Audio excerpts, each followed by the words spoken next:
sebagai WL masih ada pasien sebentar, tapi masih bisa kita lewatin sebentar. Kita akan membacakan Mazmur dan Pentakosta ketiga.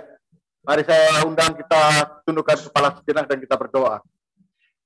Bapa, dalam nama Yesus Tuhan, kami mengucap syukur, kami berterima kasih kalau pada kesempatan pagi hari ini Tuhan, walaupun dalam keterbatasan kami boleh beribadah Tuhan kepadamu lewat Zoom meeting ini Tuhan. Bapak, sekali lagi kami percaya tangan-Mu tidak kurang panjang untuk menjamah setiap kami Tuhan, yang ada di rumah kami masing-masing Tuhan, yang ada di tempat pekerjaan kami Tuhan. Bapak, terima kasih buat anugerah dan kemurahan-Mu Tuhan, yang melimpah dalam hidup kami. Bapak, dalam nama Yesus, kami serahkan ibadah ini ke dalam tangan-Mu Tuhan, dari awal, pertengahan, hingga akhir ibadah ini Tuhan.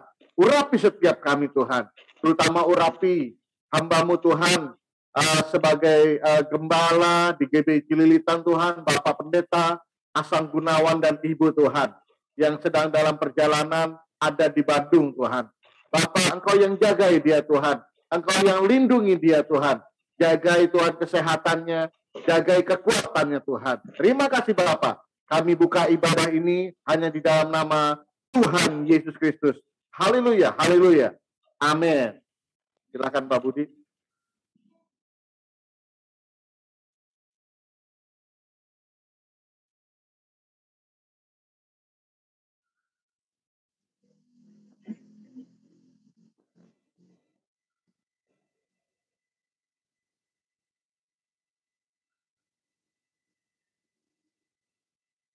Sebelum kita memulai ibadah, mari bersama-sama kita berkatakan dengan iman Mazmur 91 sebagai doa kita.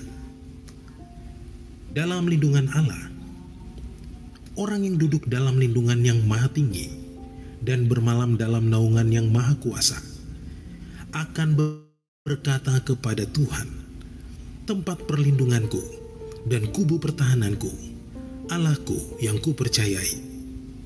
Sungguh, dialah yang akan melepaskan engkau dari jerat penangkap burung, dari penyakit sampar yang busuk. Dengan kepaknya, ia akan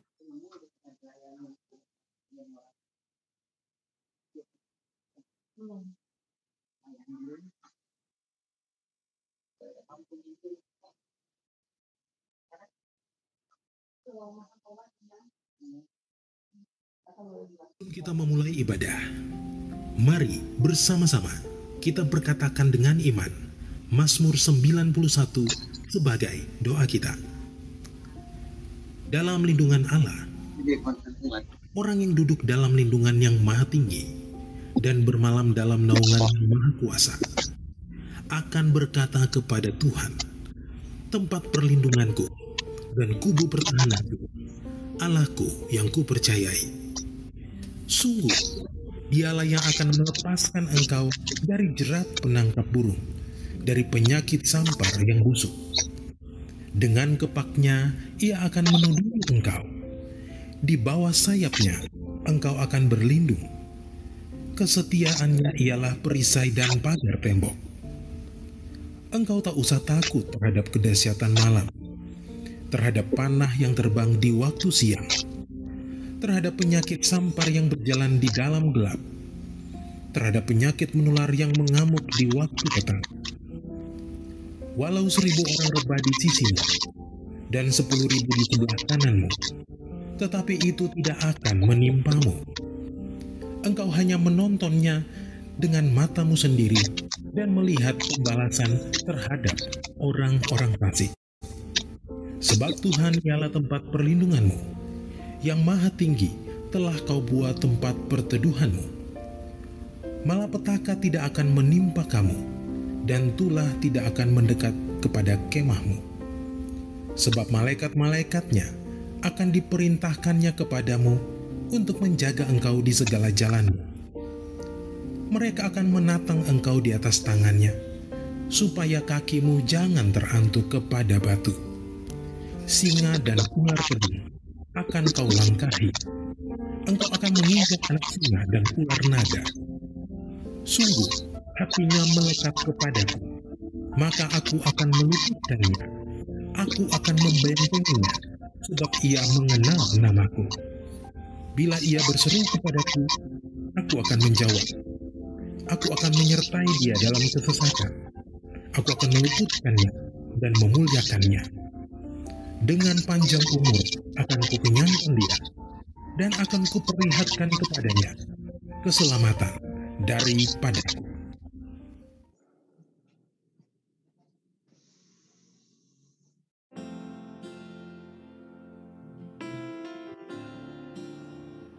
Mari, sebelum lebih lagi kita masuk dalam pujian penyembahan dan firman Tuhan, bersama-sama kita deklarasikan Pentakosta ketiga.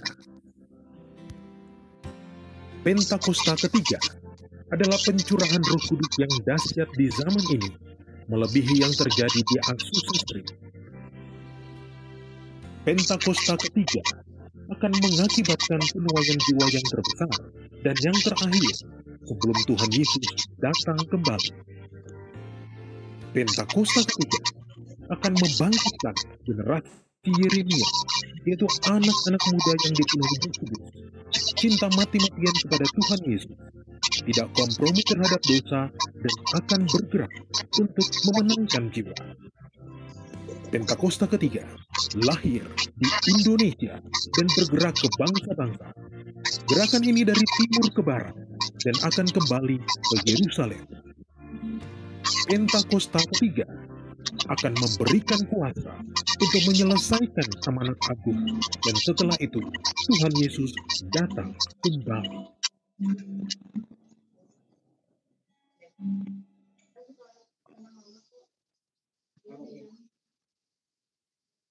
Ya, Shalom Bapak Ibu, kita sama-sama siapkan hati kita untuk menyembah Tuhan. Kita mengakui bahwa Tuhan kita adalah Tuhan yang luar biasa, Dia Allah yang mengasihi kita. Di masa-masa sulit ini,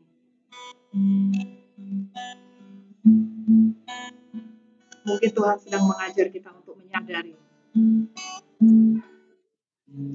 dalam kesesakan pun Dia ada bersama-sama dengan kita. Dialah Tuhan, Dialah Raja.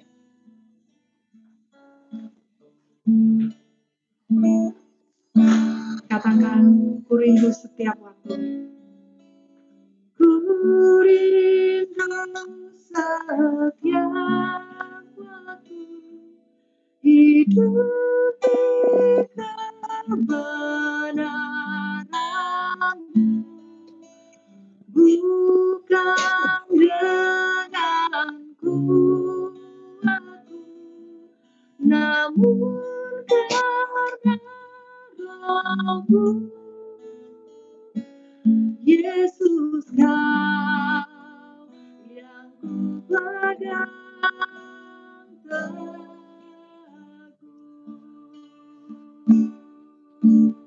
Engkaulah Tuhan, Engkaulah Tuhan,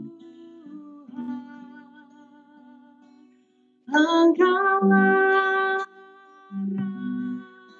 Raja, berdaulat atas hidupku, ku berserah penuh. Engkaulah Tuhan, Engkaulah Tuhan, Engkaulah Raja,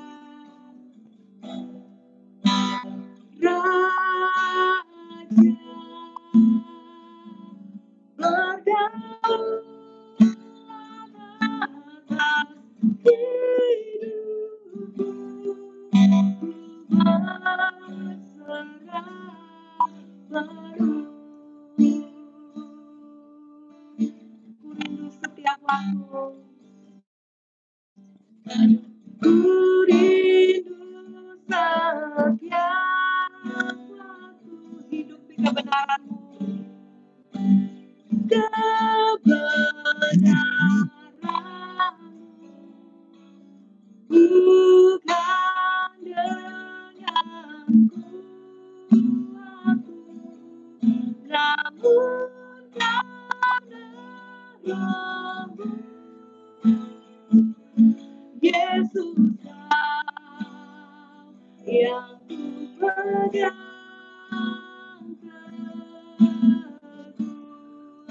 teguh,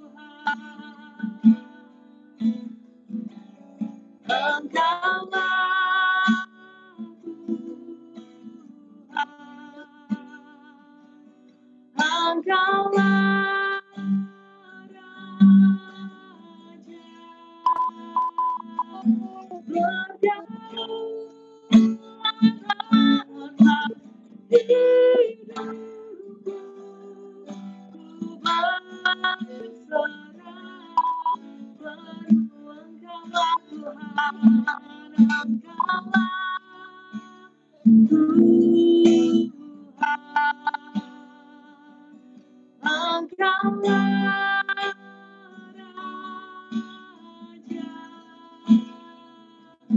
berjauh atas hidupku, ku berserah penuh. Mari semua katakan, Engkaulah Tuhan, amin, amin. Engkaulah Raja, berjauh atas hidupku, ku berserah penuh. Mari sembah Dia. Kaulah pusat penyembahan kami, Kaulah segalanya Bapa, Kau Bapa, Allahku, Allahku, Kau luar biasa, Kau segalanya Bapa, Kau segalanya, Kau segalanya. Sembah Dia dengan segenap hati. Katakan bahwa Dia luar biasa. Katakan bahwa Dia Allah di atas segalanya. Dia Tuhan kita. Dia pusat penyembahan kita. Di tengah-tengah badai ini, di tengah-tengah tekanan ini, percaya bahwa Dia Allah yang setia. Dia Allah yang layak terima pujian, terima sembah kita. Terima kasih Bapa, terima kasih Yesus, Bapa Allah yang ada bersama-sama dengan kami. Tidak bersyakara-bata-garaba, tidak bersyakara-bata-garaba, tidak bersyakara-bata-garaba,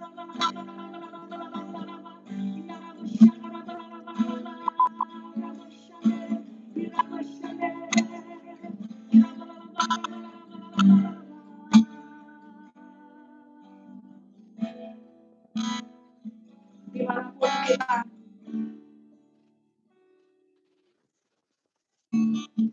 dengan lembut katakan, Engkaulah Tuhan, Engkaulah Raja, berdaun atas hidupku, ku berserah penuh, berdaun atas hidupku, ku berserah penuh.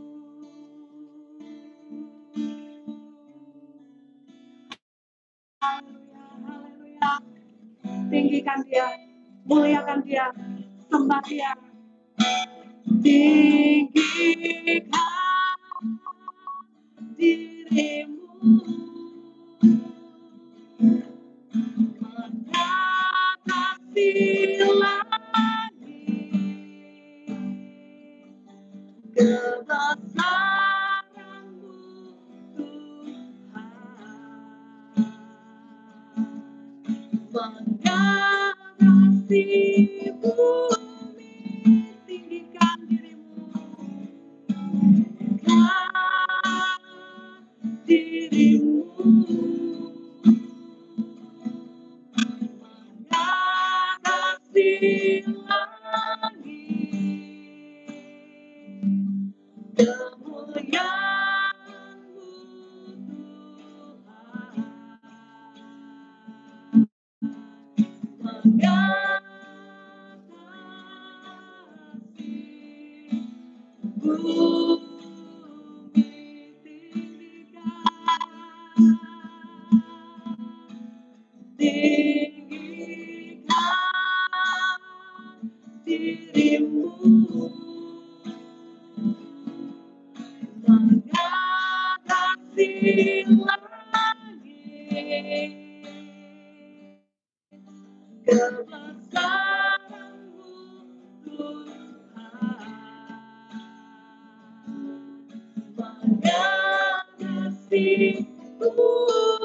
bagimu Tuhan.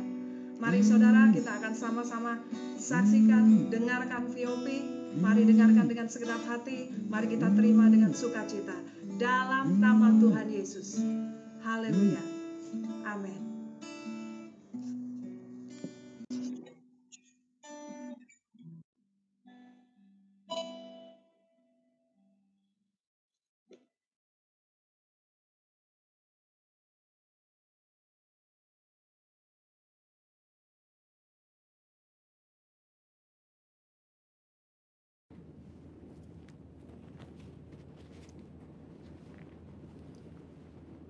Shalom semua.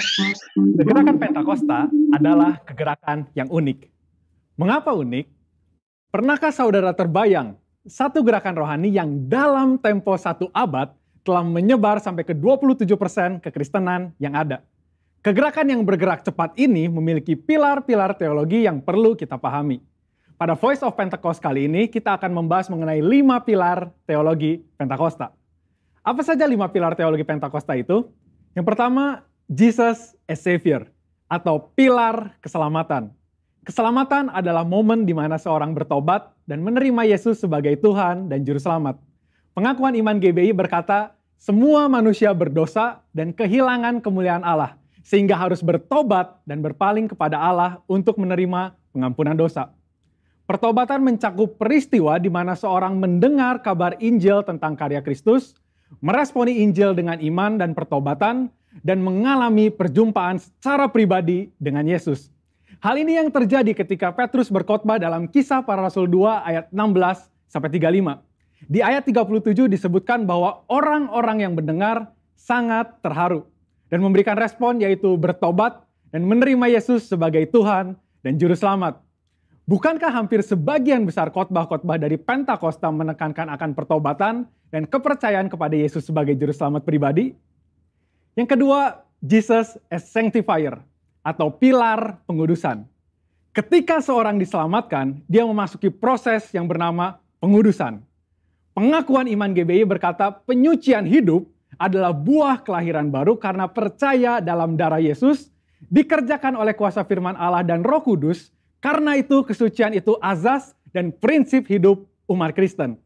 Insan Pentakosta percaya bahwa anugerah keselamatan harus diresponi dengan benar dalam takut akan Allah. Filipi 2 ayat 12-13 berkata, kerjakan keselamatanmu dengan takut dan gentar. Karena Allah lah yang mengerjakan di dalam kamu baik kemauan maupun pekerjaan menurut kerelaannya. Di sini terlihat tanggung jawab orang percaya untuk mengerjakan keselamatannya atau menguduskan kehidupannya dalam takut akan Allah. Proses pengudusan ini akan kita jalani selama kita hidup dengan tujuan agar kita menjadi segambar dan serupa dengan Kristus. Pengudusan pun berbicara kita meninggalkan kehidupan lama kita ataupun kebiasaan lama kita yang tergolong dosa dan menjadi pribadi yang baru di dalam Kristus. Tidak lagi hidup di dalam dosa. Yang ketiga, Jesus as Spirit Baptizer atau pilar baptisan Roh Kudus. Ini adalah bagian penting dan merupakan pilar sentral yang mengikat keseluruhan 5 pilar yang ada. Baptisan Roh Kudus yang dimaksud adalah baptisan yang dialami setelah seorang lahir baru, sebuah pengalaman yang juga bisa disebut sebagai kepenuhan roh, pencurahan roh, dan menerima Roh Kudus.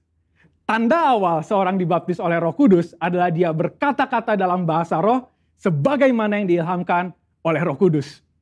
Baptisan Roh Kudus akan menghasilkan dampak secara internal maupun eksternal. Secara internal, yaitu kehidupan penyembahan yang lebih intim dengan Bapa. Karena menurut 1 Korintus 14 ayat 2, disebutkan bahwa orang yang menyembah dalam roh adalah mereka yang berkata-kata secara rahasia kepada Bapa. Pada ayat 4 pun dijelaskan bahwa saat kita berbahasa roh, kita sedang membangun diri kita.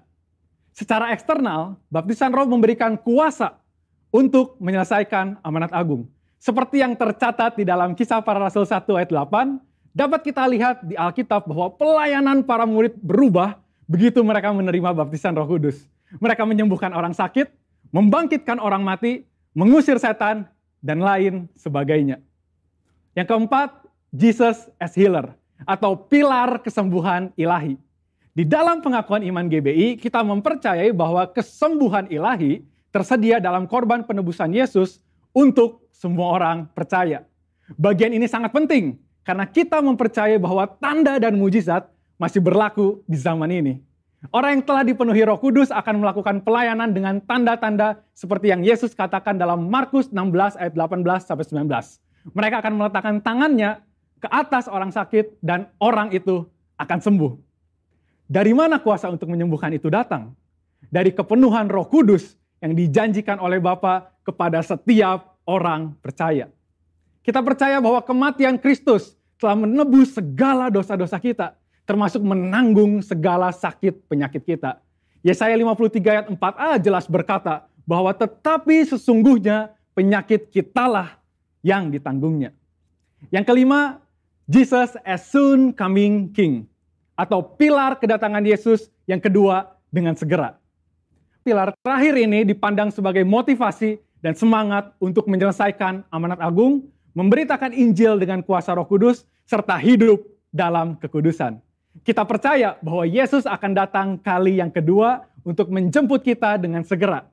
Pengakuan iman GBI berkata, Tuhan Yesus Kristus akan turun dari sorga untuk membangkitkan semua umatnya yang telah mati dan mengangkat semua umatnya yang masih hidup, lalu bersama-sama bertemu dengan Dia di udara. Kemudian Ia akan datang kembali dan bersama orang kudusnya untuk mendirikan kerajaan 1000 tahun di bumi ini. Kita percaya kedatangan Yesus untuk yang kedua kalinya untuk menjemput mempelainya yang masih hidup, atau biasa disebut rapture ini, akan terjadi secara tiba-tiba dan tanpa seorang pun tahu kapan waktunya. Ketidaktahuan kapan Yesus akan datang inilah yang akan mendorong setiap kita untuk dapat mempersiapkan diri sebaik-baiknya dan tetap hidup dalam integritas. Saya percaya pemahaman ini membawa kita semakin semangat di dalam menyelesaikan amanat agung dengan api Pentakosta ketiga. Saudara, untuk penjelasan lebih lengkapnya dari tim teologi kami, jangan lupa buka link yang ada di atas atau scan QR Code yang tersedia. Salam integritas, Tuhan Yesus memberkati.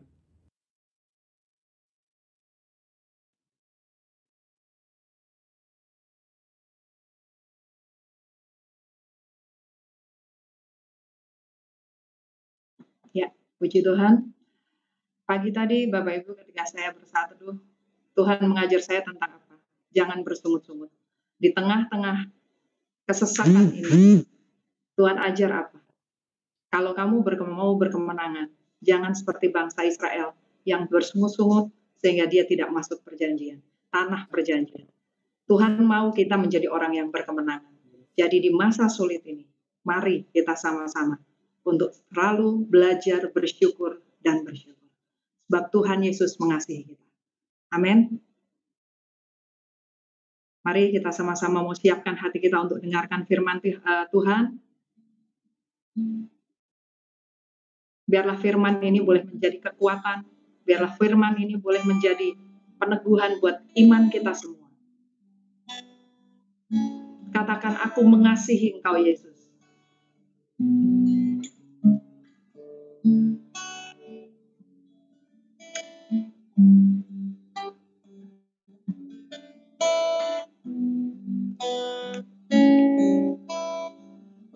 Aku mengasihi Engkau Yesus. Aku mengasihi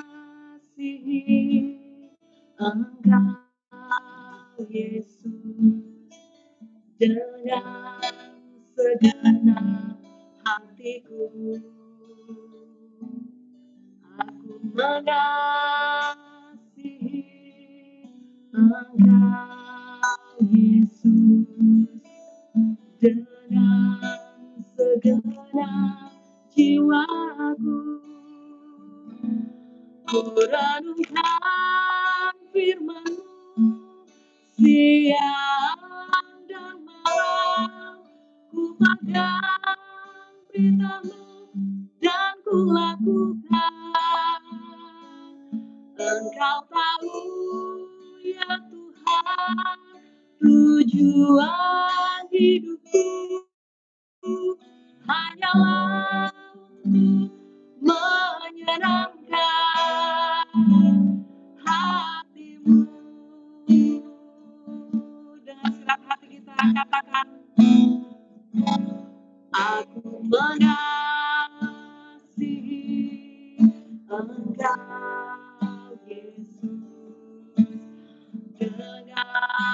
segenap hatiku. Aku mengasihi Engkau Yesus dengan segenap jiwaku. Renungkan firman-Mu siang dan malam, ku pegang perintah-Mu dan ku lakukan.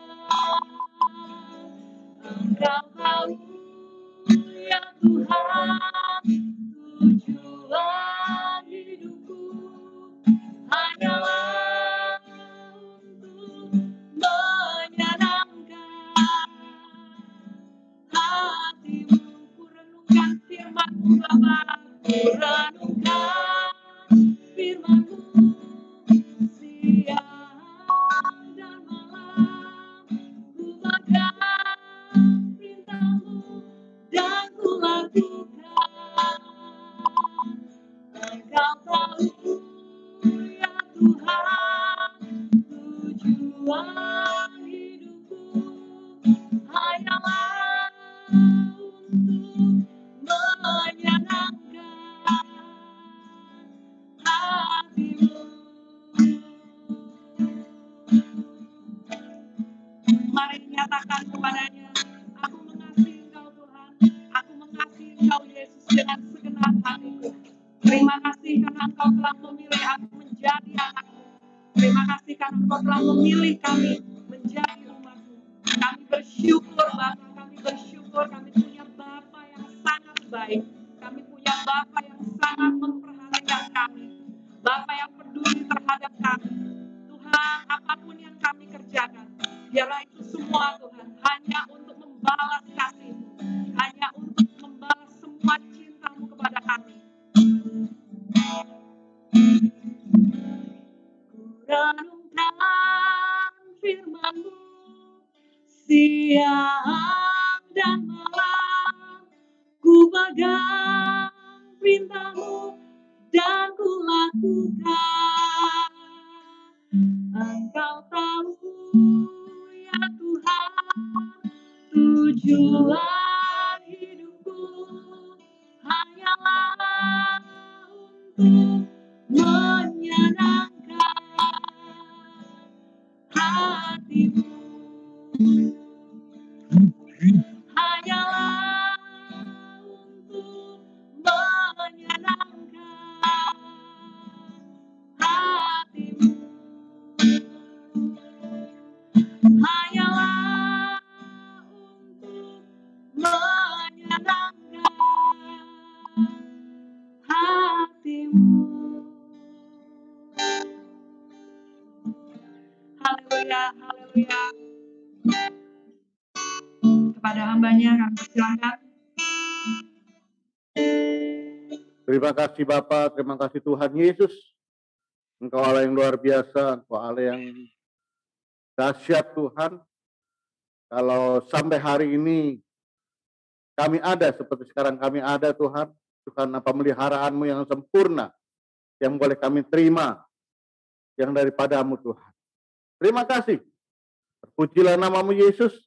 Di dalam nama Yesus Tuhan kami ucap syukur dan berdoa. Haleluya. Mari sama-sama kita katakan amin. Haleluya. Shalom Bapak Ibu Saudara yang dikasih Tuhan. Senang rasanya bisa berjumpa lagi walaupun dalam Zoom meeting pada kesempatan pagi menjelang siang hari ini. Hari ini saya ingin sharing apa yang Tuhan berikan kepada saya. Walaupun semalam saya harus siapkan, tapi saya percaya ini boleh menjadi berkat dalam kehidupan kita semua. Haleluya. Ya, Bapak Ibu Saudara kasih Tuhan, kita tahu bahwa manusia ini ada dua sisi ya. Yang pertama sisi rohani dan yang kedua adalah sisi secara jasmani. Dan secara jasmani ini sisi gelap kita. Yang mengetahui sisi gelap kita adalah kita sendiri dan Tuhan. Kalau sisi rohani, ya orang juga bisa melihat. Tetapi sisi gelap ini terkadang kita sembunyikan, gitu ya. namun kadang-kadang terlepas aja di dalam kehidupan kita, sisi gelap kita kelihatan orang lain. Bapak Ibu Saudara yang kasih Tuhan, satu waktu saya membaca sebuah firman Tuhan yang sangat luar biasa yang diambil dalam 1 Yohanes 2 ayat 6. Di sini dikatakan bahwa barang siapa mengatakan bahwa ia ada di dalam Dia, di dalam Kristus, ia wajib hidup sama seperti Kristus telah hidup. Ketika saya membaca firman ini, saya berpikir demikian, apa benar saya bisa hidup seperti Kristus hidup? Ketika saya menelaah hidup saya, ketika saya mulai melihat hidup saya secara pribadi, saya pikir saya nggak bisa hidup sama seperti Kristus hidup. Namun Tuhan lewat perasaan, pikiran saya, hikmat saya, Dia berkata demikian. Memang secara manusia itu tidak dapat berlaku baik. Banyak firman Tuhan yang katakan bahwa keadaan manusia itu tidak lebih baik daripada kain kirmisi misalnya, tidak seputih salju dan lain sebagainya. Ada sisi gelap di dalam kehidupan manusia. Bahkan gembala sidang kita berkata bahwa mari kita menghilangkan sisi gelap kita, ya. Dalam pandemi ini terkadang firman Tuhan disampaikan adalah mengenai Yesus itu baik. Yesus itu memberikan jalan keluar. Banyak tema yang menyatakan demikian. Yesus itu tidak pernah meninggalkan kamu. Benar. Tapi gembala sidang kita berkata bahwa mari semua itu baik, tetapi mari arahkan, berikan kepada saudara-saudara seiman kita, jemaat kita, bahwa kita hidup ini tujuannya adalah surga, bukan neraka. Ya, kalau kita melihat bahwa kita kalau hidup, maksudnya beribadah di gereja dalam keadaan onsite, kita tuh bagaikan malaikat semua. Keadaan kita baik, kita sopan, tidak ada sesuatu yang negatif keluar dari mulut kita. Kelakuan kita bahkan dikatakan seperti malaikat kalau ada di gereja. Tetapi kalau ketika kita keluar dari gereja, maka kehidupan, kedagingan kita, ego kita, manusiawi kita, itu mulai bekerja. Ya. Disenggol sedikit, diselip sedikit, kita langsung mulut kita mengeluarkan yang tidak baik. Kebun binatang lah, perkataan kotor lah, dan lain sebagainya. Bahkan kutuk kita bisa keluarkan dari mulut kita. Yang notabene-nya pada saat hari Minggu kita bergereja, itu kita memuji dan memuliakan Allah kita. Dari mulut ini kita memuji dan memuliakan Allah kita. Namun ketika kita di luar, dari mulut ini juga kita keluar kutuk bagi orang lain. Bapak Ibu Saudara yang kasih Tuhan, gembala sidang kita menekankan, mari sadarkan diri kita, fokuskan diri kita bahwa tujuan hidup kita adalah surga. Saya akan membagikan firman Tuhan yang saya ambil di dalam Efesus 5 ayat 1 sampai 21. Sekali lagi, Efesus 5 ayat 1 sampai 21. Tetapi saya akan potong di ayat 15 sampai ayat 21. Perikopnya berjudul hidup sebagai anak-anak terang. Ya. Kita akan bacakan satu-satu dari ayat 15, saya akan bacakan buat Bapak Ibu Saudara. Karena itu, perhatikanlah dengan seksama bagaimana kamu hidup. Janganlah seperti orang bebal, tetapi seperti orang arif. Ayat 16. Dan ayat 15 dulu. Janganlah seperti orang bebal, tetapi seperti orang arif. Bapak Ibu Saudara yang dikasih Tuhan, mari saya menghimbau, mari kita hidup sesuai dengan firman Tuhan. Kenapa gembala sidang kita berkata bahwa mari kita baca firman Tuhan, mari kita terus berdoa. Untuk apa? Supaya kedagingan kita itu semakin hari semakin turun dan manusia rohani kita semakin meningkat. Mari kita menjauhkan diri dari hal-hal yang duniawi kerjakan, orang-orang dunia kerjakan. Mari kita menguduskan diri, mari kita mulai berlaku lebih baik sesuai dengan firman Tuhan. Memang tidak segampang apa yang kita bicarakan. Tetapi ketika kita berniat untuk melakukan yang baik, menjauhkan diri dari dunia, dari orang-orang yang tidak berkenan kepada Allah, maka Allah dengan Roh-Nya yang kudus akan memberikan kepada kita kekuatan. Apalagi akhir-akhir atau hari-hari ini, Gembala Sidang kita selalu berkata bahwa ini adalah era Pentakosta yang ketiga. Era Pentakosta ketiga ini adalah era di mana kekuatan Allah, pengurapan Allah, itu akan dilimpahkan kepada umatnya lebih dahsyat lagi. Ya, jadi saya percaya bahwa ketika kita berniat, ketika kita ingin, ketika kita membuka hati untuk kita berlaku lebih baik, maka kekuatan daripada Allah melalui Roh-Nya yang kudus akan memberikan kepada kita kekuatan. Amin. Yang kedua, ayat 16. Dan pergunakanlah waktu yang ada, karena hari-hari ini adalah jahat. Bapak Ibu Saudara yang kasih Tuhan, sejak pandemi ini mulai terjadi, banyak sekali orang kehilangan pekerjaan. Banyak sekali orang kehilangan nafkah. Lalu kalau kita boleh melihat di televisi, kita sudah tidak baca lagi koran ya. Ada, cuman jarang sekali kita baca koran. Tapi kita sering lihat di televisi, dengar mungkin di radio, bahwa kejahatan itu semakin meningkat. Kejahatan itu semakin merajalela di mana-mana. Bahkan yang menjadi sasaran bukan lagi orang dewasa, tetapi anak-anak kecil, anak-anak yang tidak berdaya, wanita, ibu-ibu yang tidak berdaya, nenek-nenek yang tidak berdaya. Mereka menjadi sasaran kejahatan. Mari, Bapak Ibu Saudara yang kasih Tuhan, kita pergunakan waktu yang jahat ini, apalagi dalam pandemi ini kita lebih banyak lagi di rumah, lebih banyak lagi kita berkumpul dengan keluarga. Mari kita mulai sharing satu dengan yang lain mengenai firman Tuhan, pergunakan dengan baik, kita berdoa bersama-sama, dan lain sebagainya. Untuk meningkatkan kerohanian, kehidupan atau manusia rohani kita. Ayat 17 dikatakan gini, sebab janganlah kamu bodoh, tetapi usahakanlah supaya kamu mengerti kehendak Allah. Nah, kenapa kita harus mengerti, bagaimana caranya kita mengerti kehendak Allah? Kalau kita sudah tidak lagi membaca firman Tuhan, sudah lagi tidak berdoa. Tapi Saudara, saya perhatikan, saya melihat baik dari teman-teman saya maupun orang lain, itu sudah mulai meninggalkan kebiasaan yang dahulu, yaitu membaca firman Tuhan dan berdoa. Oleh karena pandemi ini, mereka sudah mulai kehilangan pegangan, sudah mulai drop kerohaniannya.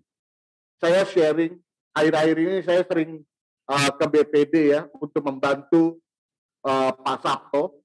Nah, di area BPD itu ada pendeta-pendeta, dan saya coba sharing, Pak, bagaimana kerohanian yang Bapak lihat di jemaat yang Bapak gembalakan? Ya, mereka mengakui bahwa mereka mulai melihat bahwa kerohanian dari jemaat mereka mulai turun. Karena mungkin karena tidak ada ibadah secara onsite, mereka ibadah secara online. Tetapi marilah dengan kebiasaan kita yang terus kita lakukan, yaitu membaca firman Tuhan, maka kita tahu apa yang menjadi kehendak Allah di dalam kehidupan kita, di dalam pandemi ini. Saya percaya firman Allah pasti akan menerangkan kepada kita apa sebenarnya yang sekarang terjadi. Kalau kita hanya mengikuti kehidupan duniawi ini, saya percaya kehidupan kita akan semakin menurun. Ya, kenapa? Karena kita mendengarnya yang ada tingkat kematian karena COVID-19 sekian, tingkat penularan sekian. Yang ada yang masuk ke dalam pikiran kita adalah segala sesuatu yang negatif. Nah, sebab itu kenapa kita harus membaca firman Tuhan? Agar pikiran kita dirubah Allah, agar pikiran kita mengerti apa yang menjadi kehendak dan rencana Allah di dalam kehidupan kita, gereja, bangsa, dan negara kita Indonesia. Baru saudara yang kasih Tuhan, saya percaya kalau ketika kita terus membaca firman Tuhan, pikiran-pikiran positif itu ada di dalam kehidupan kita. Haleluya. Ayat 18. Dan janganlah kamu mabuk anggur, karena anggur menimbulkan hawa nafsu. Tetapi hendaklah kamu penuh dengan Roh Kudus. Sekali lagi hampir sama.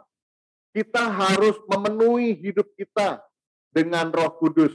Harus memenuhi hidup kita dengan pengurapan yang baru, selalu baru oleh Roh Kudus. Kenapa? Karena manusia ini hakikatnya adalah lemah. Kalau kita rasa-rasa, kita lihat, kita pikir-pikir gitu ya. Kita keluar dari rumah kita mulai mengendarai kendaraan kita atau mulai masuk kendaraan umum gitu, naik angkot, naik MRT, naik LRT, naik busway dan lain sebagainya. Itu pasti kita tergesek oleh manusia-manusia yang ada di sekitar kita. Terkadang kita disenggol, kadang-kadang kita tidak di dalam suatu ruangan yang kecil, misalnya angkot, ada orang yang cuek, tiba-tiba dia nyalakan rokok mungkin ya, dia merokok dan lain sebagainya. Itu menimbulkan polusi dalam hati kita, ya. Sebab itu kita butuh yang namanya Roh Kudus. Sebab itu mari kita terus meningkatkan, mendekatkan diri kepada Allah, yaitu dengan cara apa? Membaca firman Tuhan, berdoa kepada Allah, mengikuti Menara Doa Rayon, mengikuti HWN, Healing Movement, Worship Healing Night, ya. Mari kita ikuti acara-acara tersebut, Menara Doa Pusat, kita ikuti. Supaya apa? Kita terus dipenuhi dengan pengurapan yang baru oleh Roh Kudusnya. Nah, ayat 19 katakan bahwa, dan berkata-katalah seorang kepada yang lain dalam mazmur, kidung puji-pujian, dan nyanyian rohani. Bernyanyi dan bersolaklah bagi Tuhan dengan segenap hati. Ya, Bapak Ibu Saudara, apa artinya? Bapak Ibu Saudara kasih Tuhan, kalau kita boleh melihat, kita sudah berapa kali Zoom ya. Saya memperhatikan sebelum Zoom ini ada online juga.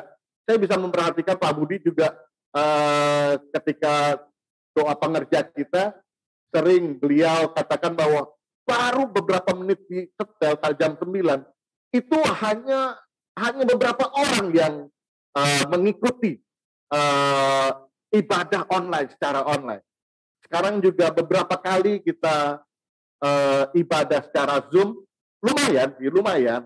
Tetapi saya melihat itu jumlahnya hanya segini-segini aja. Kadang-kadang waktu itu ada jumlahnya sampai sekitar 40-an, ya. Setelah itu turun, mulai stabil di sekitar segini, ya.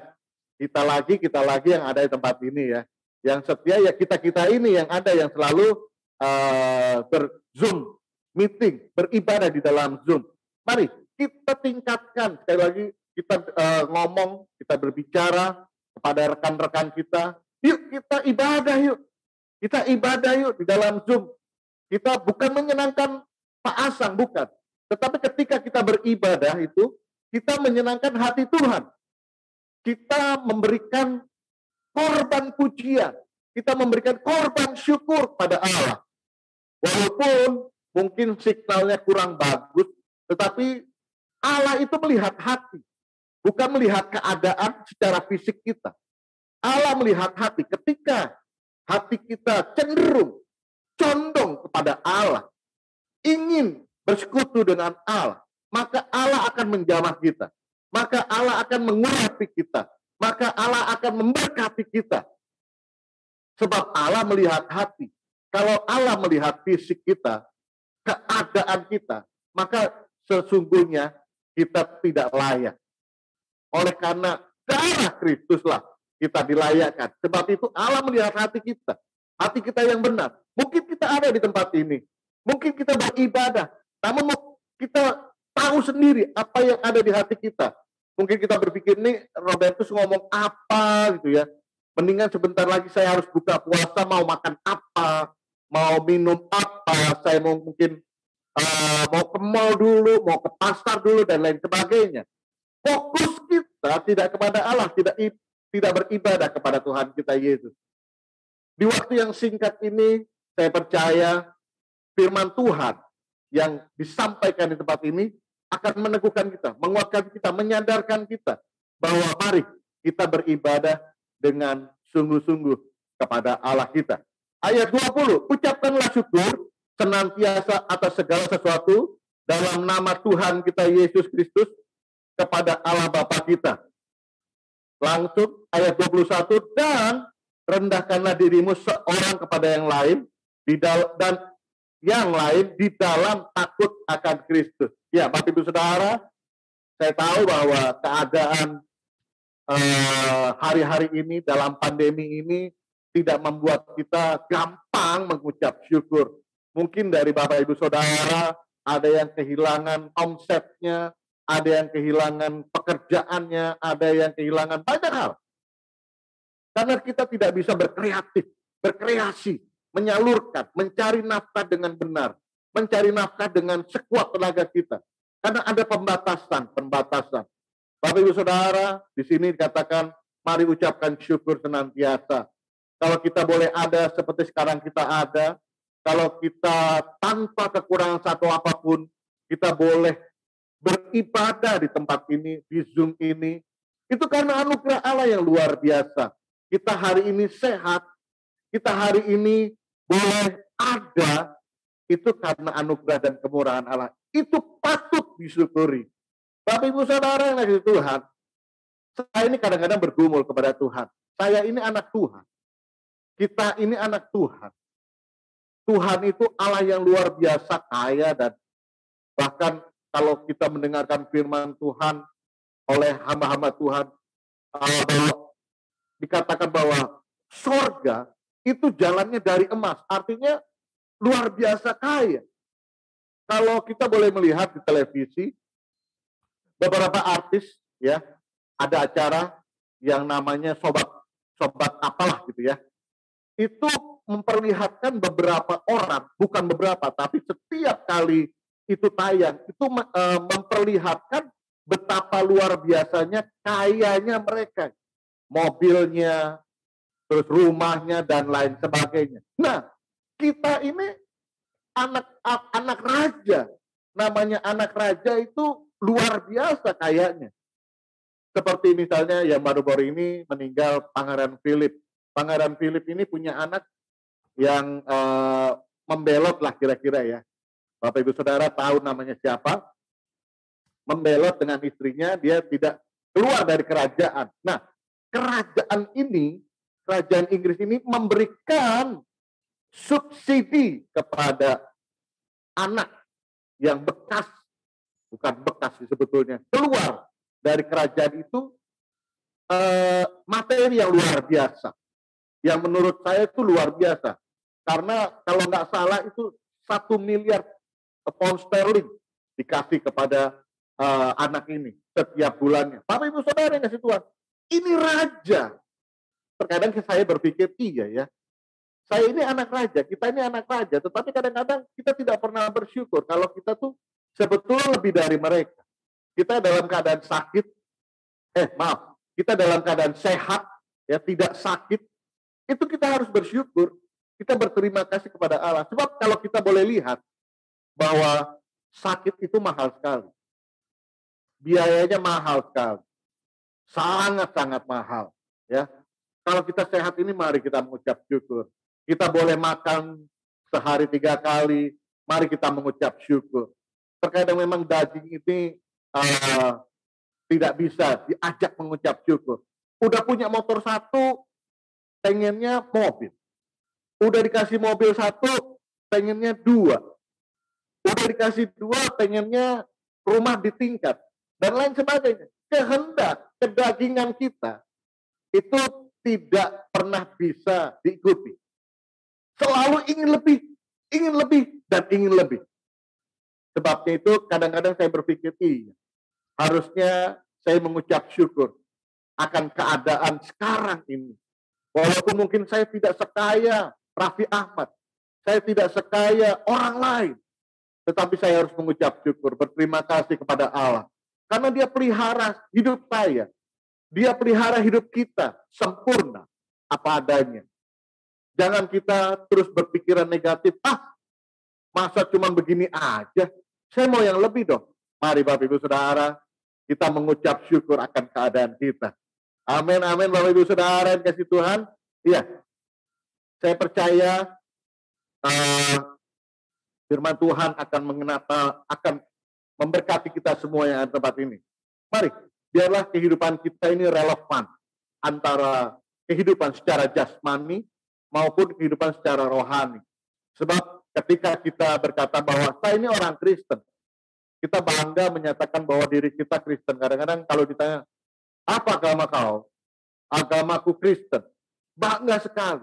Tetapi kehidupan kita terkadang tidak mencerminkan yang namanya Kristus. Bapak Ibu Saudara, mari, saya tidak menyinggung Bapak Ibu Saudara dan saya tidak merasa bahwa saya lebih rohani dari Bapak Ibu Saudara, tetapi saya percaya kalau firman ini boleh disampaikan di tempat ini, mari kita sama-sama belajar. Belajar hidup lebih baik lagi di hadapan Allah. Belajar hidup lebih lagi seperti Kristus. Bapak Ibu Saudara, saya punya pengalaman pelayanan hampir 30 tahun. Mungkin Pak Asang tidak melebihi pelayanan saya. Tetapi Pak Asang diangkat Tuhan menjadi seorang gembala. Nah, saya harus merendahkan diri di atas pimpinan gembala saya, yaitu Pak Asang. Bapak Ibu Saudara kasih Tuhan, saya nggak bisa, loh Pak Asang baru segitu kok, lebih pengalaman saya, kenapa bukan saya yang jadi gembala? Tidak Bapak Ibu Saudara, itu anugerah Allah, itu keputusan Allah yang diberikan kepada kita. Terkadang kita membandingkan diri kita pada orang lain. Saya ini lebih hebat dari dia. Harusnya saya lebih tinggi dari dia. Tidak begitu Bapak Ibu Saudara. Itu yang sering saya pikirkan. Sebab itu saya memberikan firman Tuhan, saya sharing di tempat ini. Mari kita sama-sama belajar. Belajar menerima apa yang ada, menerima apa yang Tuhan berikan, menerima keadaan hidup kita. Janganlah kita terlalu melihat ke atas. Supaya apa? Hidup kita damai sejahtera. Hidup kita damai sejahtera. Bapak Ibu Saudara mungkin melihat orang, dia kaya sekali ya. Tapi Bapak Ibu Saudara nggak melihat secara pribadi. Dia boleh memiliki pabrik begitu banyak. Memiliki karyawan begitu banyak. Memiliki uang rumah yang luar biasa. Tapi saudara belum tentu, kita tidak perlu tahu bahwa dia juga punya utang yang luar biasa. Kalau tiba-tiba dia pilot gitu, dia mungkin utang. Satu kesaksian. Tapi saudara pasti tahu yang dinamakan raja properti saat itu. Tahun 80-an ada seorang raja properti yang luar biasa ya. Begitu kaya dan luar biasa. Satu saat di tahun 1998 kalau nggak salah waktu itu ada namanya pemberontakan gitu ya di Indonesia. Dan saat itu dia jatuh miskin, kin. Untungnya dia ada di dalam Tuhan. Tuhan pulihkan dan Tuhan terus pulihkan. Tapi saudara yang kasih Tuhan, ketika dia jatuh, yang tadinya kaya sekali, ketika dia jatuh, dia memiliki utang yang luar biasa. MM-an mungkin. Bapak Ibu Saudara, jangankan MM-an. Saya memiliki utang jutaan aja saya pusing. Apalagi MM-an gitu ya. Jutaan aja bagaimana caranya melunasi. Bagaimana kalau saya dikasih utang MM-an. Wow. Bisa mati berdiri mungkin ya. Jadi kekuatan itu ada di masing-masing orang. Janganlah kita membandingkan diri. Oh, saya lebih hebat dari dia. Saya lebih berkuasa dari dia. Saya lebih kaya dari dia. Tidak, mari Bapak Ibu Saudara, kita mengucap syukur. Kita mulai memberikan diri kepada Allah untuk dibentuk. Pentakosta ketiga memberikan kepada kita untuk menyelesaikan amanat agung. Mari kita berikan diri untuk kita boleh menyelesaikan amanat agung. Kita bersyukur akan keadaan kita, akan keberadaan kita, akan keadaan fisik kita, akan segala sesuatu yang ada pada kita. Supaya Allah terus dimuliakan dalam kehidupan kita. Amin. Haleluya. Terpujilah namamu Tuhan. Di dalam nama Yesus Tuhan kami ucap syukur dan berdoa. Amin. Amin. Amin. Tuhan memberkati Bapak Ibu Saudara. Selamat hari Minggu. Silakan Pak Budi.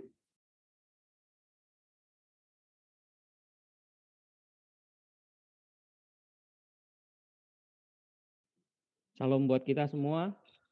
Terima kasih buat hambanya Pak Robertus yang telah menyampaikan firman Tuhan pada siang hari ini. Ada beberapa pengumuman yang perlu kita perhatikan. Yang pertama saya share dulu.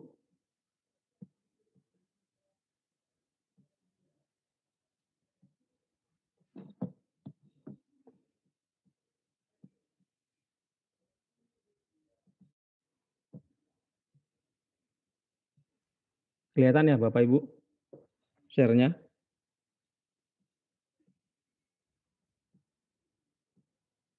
Kelihatan apa gimana? Nggak keluar Pak Budi. Oh nggak keluar ya? Belum, Pak. Belum ya, belum. Oke. Ini sudah? Oke. Ya.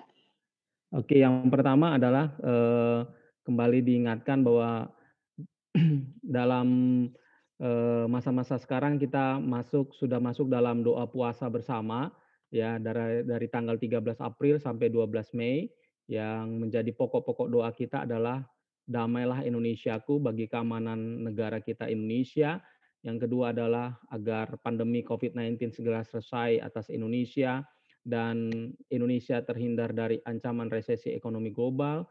Kemudian terjadi pencurahan Roh Kudus secara besar-besaran di seluruh Indonesia di era Pentakosta yang ketiga dan untuk menyelesaikan amanat agung Tuhan Yesus bagi hamba-hamba Tuhan, para pelayan-pelayan GGBI Cilitan diwajibkan untuk ambil bagian dalam doa puasa dan bagi jemaat ayo kita bersama-sama untuk kita sama-sama ambil bagian dalam doa puasa.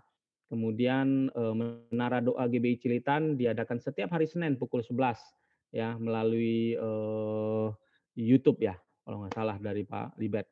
Dan yang berikutnya adalah pengumuman bahwasanya kita punya rencana untuk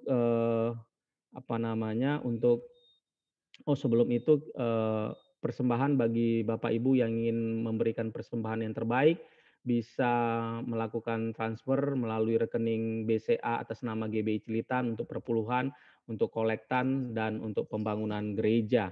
Ya, jadi bisa difoto kemudian bisa transfer melalui rekening Bank BCA.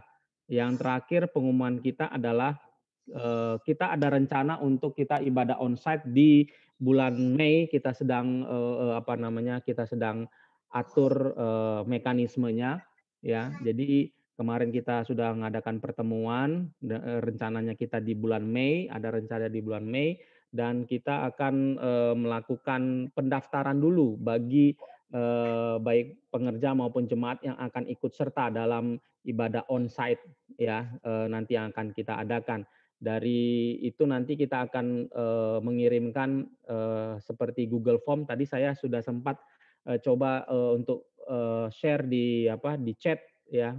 Sebenarnya itu Bapak Ibu bisa klik aja, kemudian diisi namanya, misalnya nama saya Budi Dharma, jumlah peserta 3 gitu ya kan, contohnya gitu. Jadi nanti pada H-2 sebelum ibadah onsite kita akan kirimkan Google Form nanti diisi ya, diisi nanti Bapak Ibu, nanti kemudian kita screening siapa-siapa saja yang nanti yang bisa ikut serta dalam ibadah onsite tersebut ya. Nah, salah satunya beberapa persyaratan yang ada, yang pertama usia antara 18 sampai dengan 59 tahun dalam keadaan sehat ya, jasmani maupun rohani ya. Kemudian ada beberapa pertanyaan nanti yang Bapak Ibu bisa isi, seperti misalnya tidak kontak langsung dengan pasien COVID-19 selama 7 hari, tidak melakukan perjalanan keluar kota selama 7 hari belakangan ini gitu. Jadi ada beberapa pertanyaan yang nanti Bapak Ibu bisa jawab nanti di Google Form yang akan kita kirimkan nanti H-2 untuk sebelum ibadah ya. Dan Bapak Ibu pada saat nanti ibadah ya mungkin ya H-2-nya sehat, pada hari hanya mungkin kurang enak badan, kita harapkan bagi jemaat yang ikut ibadah onsite benar-benar sehat, tidak ada yang meriang atau sakit-sakit kepala atau apapun, benar-benar dalam keadaan sehat ya, baik jasmani rohani. Jadi supaya kita bisa nanti menjaga satu dengan yang lain sehingga tidak ada penularan atau klaster ibadah raya lah, ibadah gereja gitu, seperti itu. Jadi kita benar-benar nanti kita akan coba ya, saat ini kita sedang persiapkan segala sesuatunya. Nanti juga ibadah onsite kita akan bersamaan dengan juga ibadah Zoom. Jadi Bapak Ibu yang tidak ikut onsite itu bisa ngikutin ibadah Zoom juga ya, di rumah-rumah ya. Jadi karena kapasitas yang kita berikan nanti cuma terbatas, kemungkinan sekitar 20 orang dalam gedung ibadah kita itu ya. Kita akan mulai tetap jam 9 pagi ya, selama 1 jam. Jadi kita akan pakai 2 onsite dan ibadah Zoom kita jadinya. Ya, jadi kita akan mulai nanti mungkin di bulan Mei, kita akan lihat situasi dan kondisinya. Kita sedang mempersiapkan semua peralatan-peralatan yang kita butuhkan ya, untuk kita mempersiapkan ibadah onsite nanti di bulan Mei. Kita saling doakan saja supaya semuanya bisa berjalan dengan lancar dan tidak ada maksudnya tidak ada sesuatu yang membuat ibadah kita jadi menghalangi ya, penghalang-penghalangnya ya. Perlu untuk mengisi form nanti H-2-nya, karena itu akan menjadi dasar kita nanti kalau ada segala sesuatu, mungkin ada tracing atau apa, kita akan melakukan itu berdasarkan daftar yang telah kita buat bersama ya. Itu aja pengumuman buat kita semua. Tuhan Yesus memberkati. Kita akan doa syafaat nanti dipimpin oleh Pak Libert, kemudian doa berkat Pak Asang nanti akan tutup dengan doa berkat dari Pak Asang. Tuhan Yesus memberkati. Silakan Pak Libert. Mari kita bersatu di dalam doa. Terima kasih Bapa, terima kasih ya Tuhan, atas hari ini kami boleh beribadah, bertemu muka dengan Engkau. Kami sudah mendengarkan isi hati-Mu Tuhan lewat hamba-Mu Bapak Pendeta Pembantu Robertus Anggoro. Berkati beserta Ibu Epi, anaknya dan pelayanannya sebagai Kepala Lestari Rayon 1G. Berkati kami, berkati hidup kami dengan mempersiapkan di waktu-waktu yang singkat ini ya Tuhan. Di mana isi firman-Mu yang Kau taruh di hati hamba-Mu Pak Robertus Tuhan. Bapak, kami berdoa untuk gembala sidang kami, Bapak Pendeta Insinyur Notoro Harjo. Biar isi hati-Mu Tuhan yang Engkau taruh di hati gembala kami Tuhan.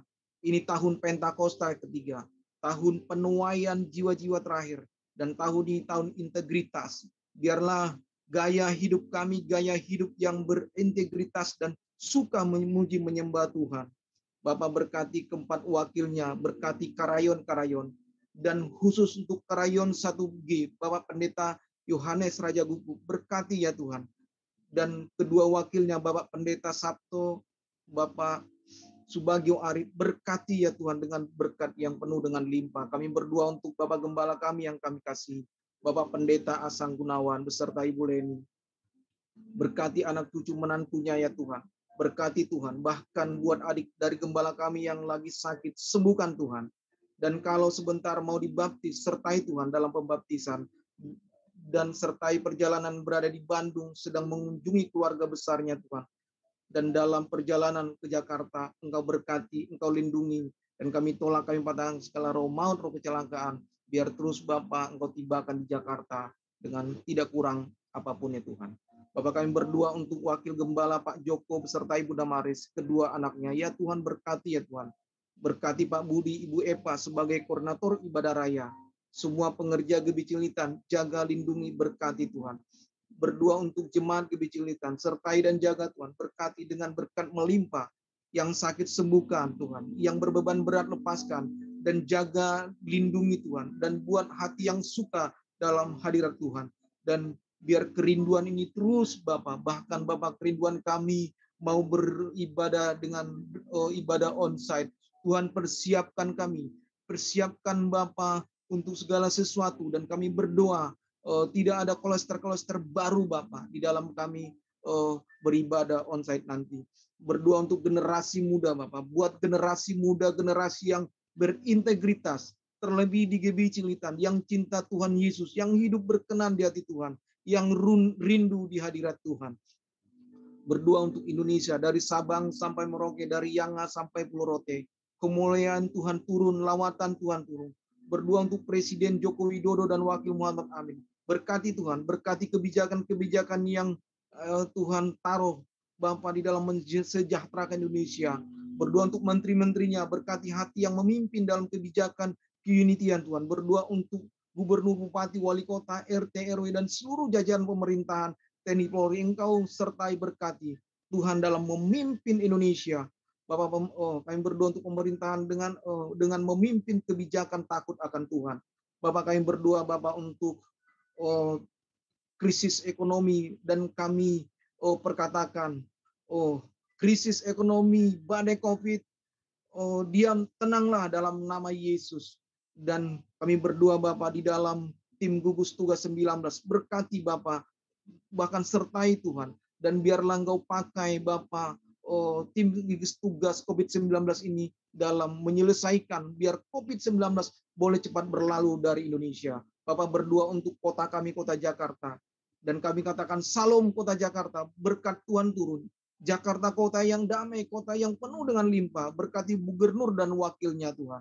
Dan kalau sebentar Bapak, kami mau berdoa, biarlah doa kami ini Tuhan, Engkau sempurnakan Bapak, lewat doa hamba-Mu yang Engkau urapi, itu gembala kami Tuhan. Saudara yang dikasihi Tuhan, angkat kedua tangan kita di hadapan Tuhan, dan terimalah berkat yang limpah-limpah dari Allah Bapa di surga dalam Anaknya tunggal Yesus Kristus. Persekutuan Roh Kudus menyertai kita sekalian mulai saat ini sampai Tuhan Yesus datang kedua kali menjemput kita di awan-awan yang permai, bahkan sampai selama-lamanya. Yang diberkati sama-sama katakan amin. Tuhan Yesus memberkati. Terima kasih Pak Robertus. Terima kasih Pak Budi, terima kasih. Terima kasih.